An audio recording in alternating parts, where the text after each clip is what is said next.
Always glad to be on the show. Thanks to our guests for, giving me quite the education there. I actually really appreciated it. My pleasure. Stay safe out there in crypto land. Keep believing. Yeah. And we have the Token Metrics Scholarship Program. So for anybody out there, if you've been asking to get Token Metrics for free, this is your opportunity. Definitely take advantage of this. We have the hodler plan, investor plan, and even the professional plan. So that means you could literally just have no money, be broke, and still have access to the professional plan. If you refer 50 people, that means you would have access to me, Bill, our team, our platform, and working with our entire network. So no more excuses. Go out there and spread the word for Token Metrics.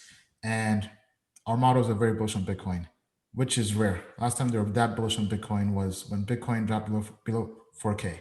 So for anybody out there, if you're in crypto, that is big news. Big news. PayPal is in the space. Facebook, all these big players are in. But as Richard mentioned earlier, the money goes to the long-term hodlers.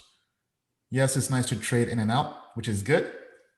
However, if you're bullish in crypto, regardless of what you have, whether it's Bitcoin, Ethereum, Hex, what have you, and you believe in it, and you think, hey, I'm willing to stake my investment on this for the rest of my life, that's how you make the money. With that being said, thank you, crypto family. And as we like to say, the moon is not the limit to the moon and beyond. Thank you, Richard. Take care. Thank you, man. Take care, Bill. See you, man.